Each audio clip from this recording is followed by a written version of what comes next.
The rain hadn't let up since dawn, and by the time we stepped out of St. Matthew's Church, the gray Charleston sky felt like it had settled into my bones. Arthur Rowan had been more than my grandfather. He'd been the steady voice in a life that had too often been ruled by sharp words and colder silences. The service was quiet, dignified, filled with faces from the community he'd built so much for. My father, Malcolm, stood front and center, accepting condolences like a politician on election night. His handshakes were firm, his smile measured. I thought maybe, for once, grief had softened him. That hope didn't last long. Hours later, the mourners gone, the scent of damp flowers still heavy in the air, I found myself in the estate's drawing room. I was sipping lukewarm coffee, staring at the old oak mantel where Arthur used to rest his arm when telling me one of his stories. Malcolm walked in, his expression stripped of the polite mask he'd worn all day. "It's done," he said flatly. "The estate transfer is official. 400 million. Locked in my name." He said it like a man announcing the weather, then let a small smirk curl his mouth. I nodded slowly, unsure what he expected me to say. He didn't give me the chance. "You're useless now." The words hung there, too absurd to register at first. "Excuse me." "You've coasted long enough," he said, his tone cutting clean through the air. "Pack your things. I want you out of the house by morning." For a moment, I couldn't feel my hands. This was my father, the man who'd taught me to ride a bike, who'd lectured me about ambition, now looking at me like I was a piece of unwanted furniture. I stood, forcing my spine straight even as my chest tightened. Fine. My voice didn't shake. I wouldn't give him that. I walked out of the room, the echo of my footsteps following me down the long hall toward the bedroom that had never really felt like mine. I grew up in a house where silence was a form of control. Malcolm's rules were precise and absolute: no slammed doors, no talking back, and never, under any circumstance, challenge his decisions.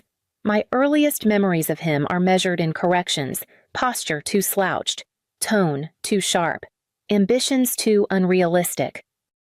By the time I was 10, I'd learned to keep my victories to myself. If I brought home an A, he'd ask why it wasn't an A+. If I won an award, he'd wonder aloud how many other kids hadn't bothered to compete.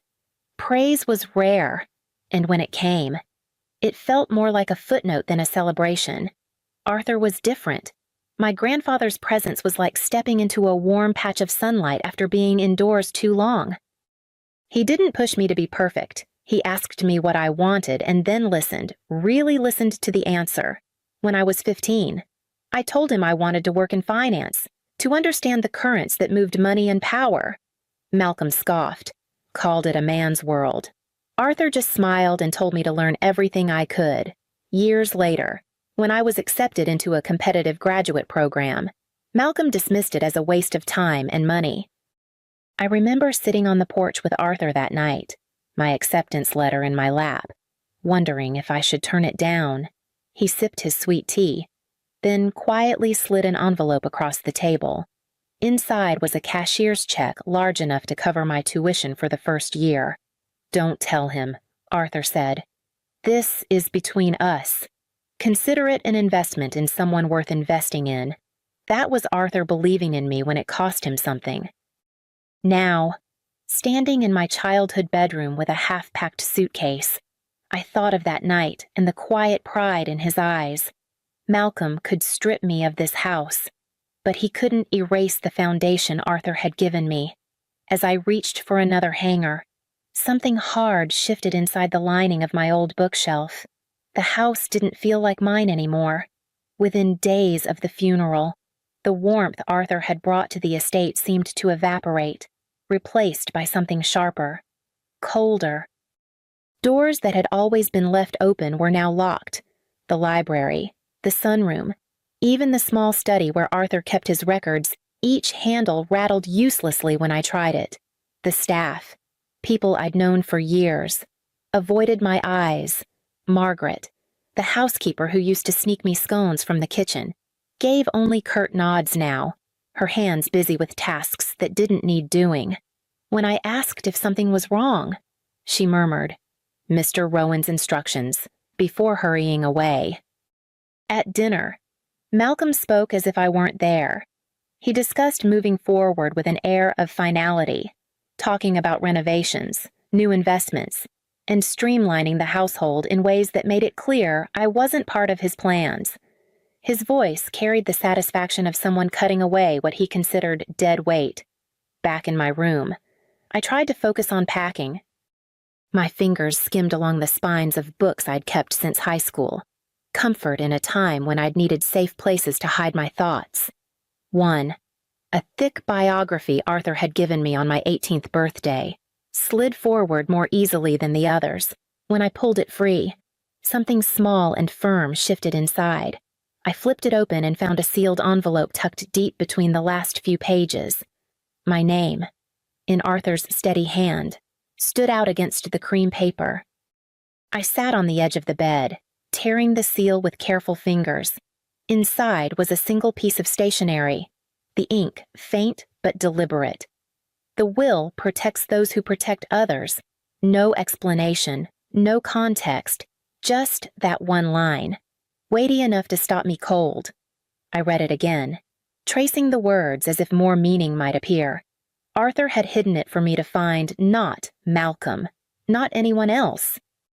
I folded the note back into the envelope and slid it into my bag, my mind already turning over what it could mean. Malcolm's study smelled faintly of cigar smoke and polished leather, the same as it had when Arthur used it, only now the warmth was gone. Malcolm sat behind the heavy mahogany desk, leaning back in Arthur's old chair as though it had always belonged to him. A crystal tumbler of bourbon rested at his elbow, half full, catching the light from the desk lamp. "Sit," he said, not looking up from the papers in front of him. I didn't move until he finally raised his eyes, a faint smirk tugging at the corner of his mouth. "I suppose you've heard," he began, as though the whole city wasn't already buzzing. 400 million. All mine. Arthur was generous.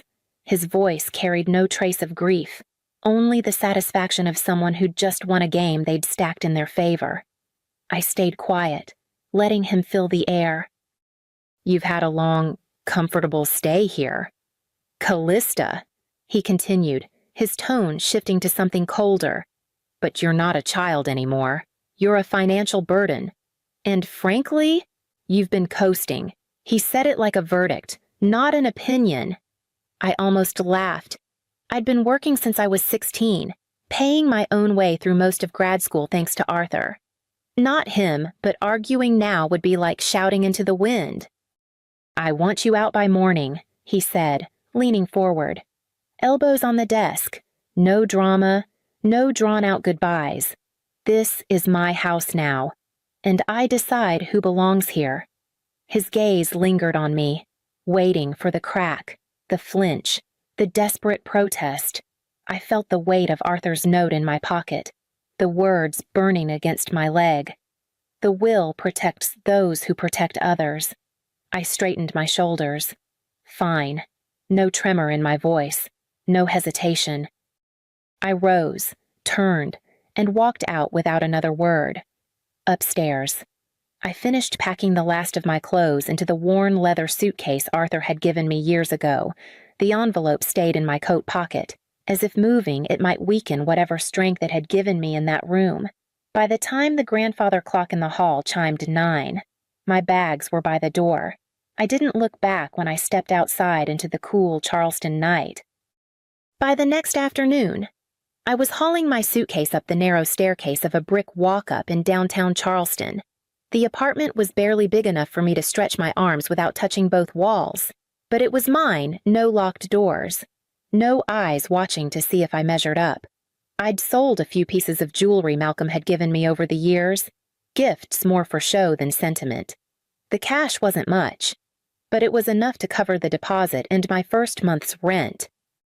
My job as a financial analyst let me work remotely, so I set up my laptop on the little kitchen table and kept my hours steady, forcing normalcy into the chaos. Still, At night, I'd catch myself pulling the envelope from my coat pocket, rereading Arthur's words. The will protects those who protect others. It didn't sound like something he'd say casually, and it certainly didn't sound like a message meant for Malcolm. I started digging quietly public records, probate filings, even old news articles about estates with unusual clauses. Most of it was noise, but every so often, I'd find something that made my pulse jump. Trusts that released funds only under specific conditions, wills tied to joint ventures or community projects. Arthur had been meticulous in everything he did. It was possible, maybe even likely, that his will carried the same precision. 3 days after I moved in, my phone lit up with an unfamiliar number. I almost let it go to voicemail, but something made me swipe to answer. Callista Rowan. The voice was crisp, professional, with an undercurrent of dry amusement. Yes, this is Evelyn Cole. I was your grandfather's attorney. A pause. Deliberate. We should talk about his will. It's unusual. There was a flicker of satisfaction in her tone, like she was holding back from saying more until we were face to face. I sat up straighter. How unusual, she gave a short, knowing laugh. Let's just say your father's week is about to get a lot more complicated. Can you come to my office tomorrow? I glanced at the envelope on the table, my mind already racing ahead. Evelyn Cole's office was nothing like I expected. No polished mahogany or antique rugs, just clean lines, muted colors, and a wall of neatly labeled files. She gestured for me to sit across from her desk, then folded her hands, studying me with the kind of look that says she already knows more than she's letting on. I've been waiting for you to call, she began. Your grandfather anticipated certain dynamics in this family. I arched a brow, meaning my father, meaning exactly your father, she said, pulling a thick binder toward her. Arthur placed his estate everything in a trust. Malcolm cannot access a cent of the $400 million unless specific conditions are met. I leaned forward, pulse quickening. What conditions? Her lips curved slightly, like she'd been waiting for that question. He must complete a community redevelopment project that meets city approval and Arthur's philanthropic standards, and he must do it with you as co-executor. Equal authority. Equal signature rights. I sat back, trying to process. You're saying he can't do it without me? Correct. There's more. She continued. During the 12 months it takes to complete the project, there can be no lawsuits between you and Malcolm, no public estrangement, and no formal withdrawal from the arrangement by either party. Any violation, and the trust dissolves, and the money Evelyn flipped to the final page of the clause. Half would go to the charities Arthur named, the other half directly to you. For a moment, all I could hear was the faint hum of the air conditioner. I thought about Malcolm in his study, smug and certain he'd already won.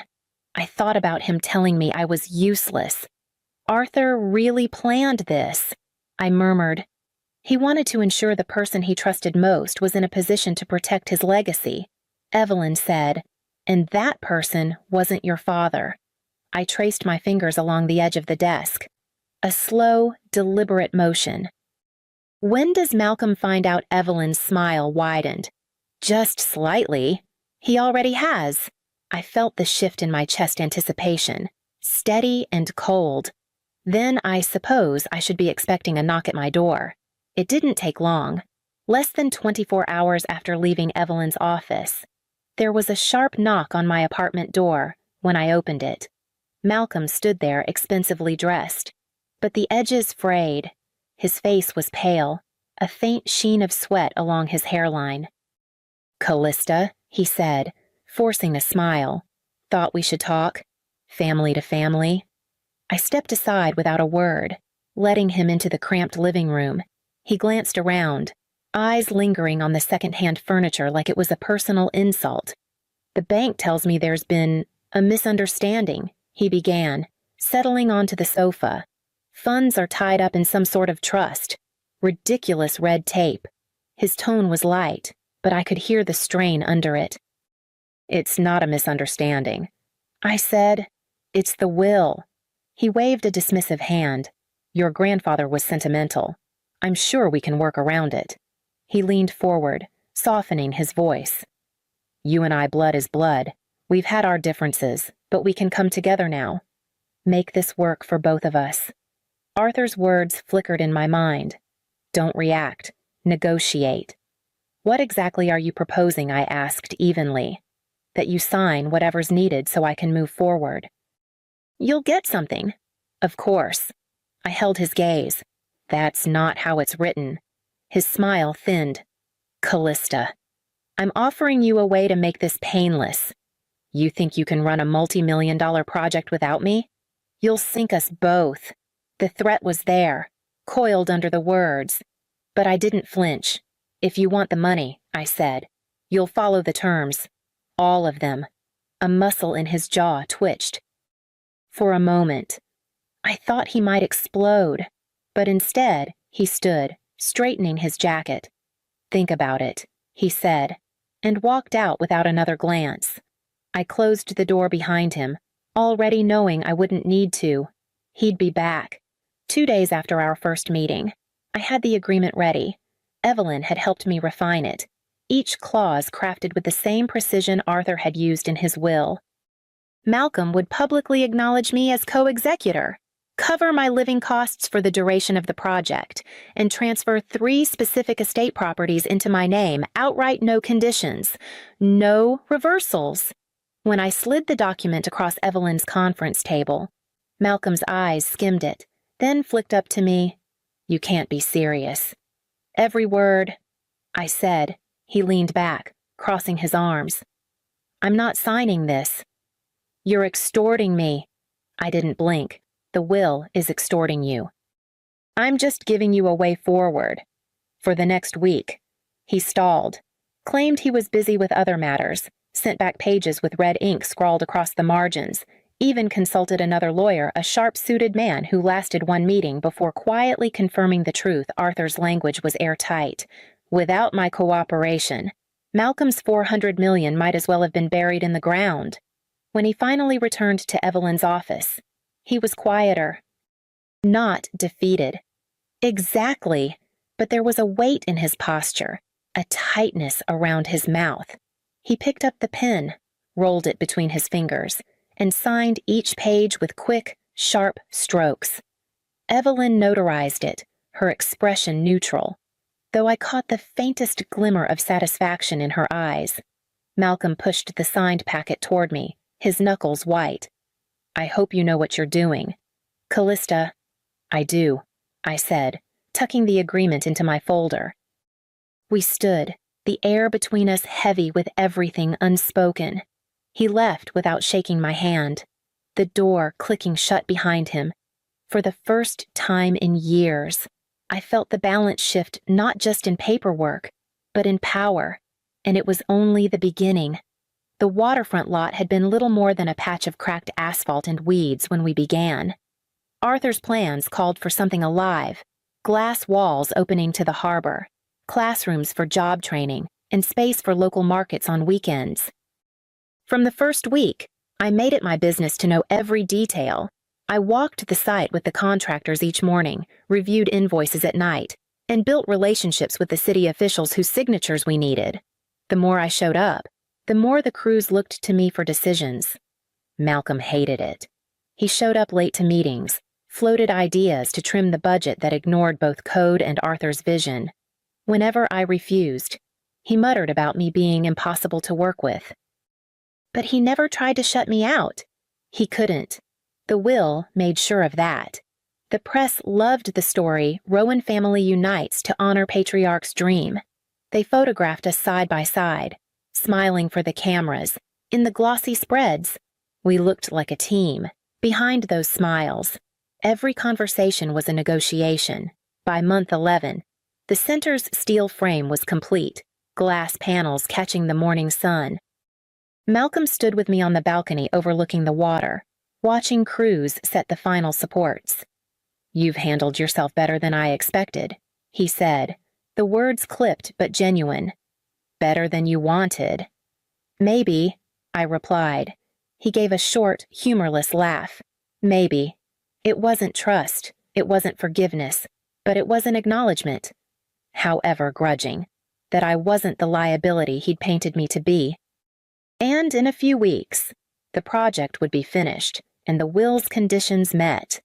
The ribbon cutting drew a crowd large enough to spill onto the sidewalks.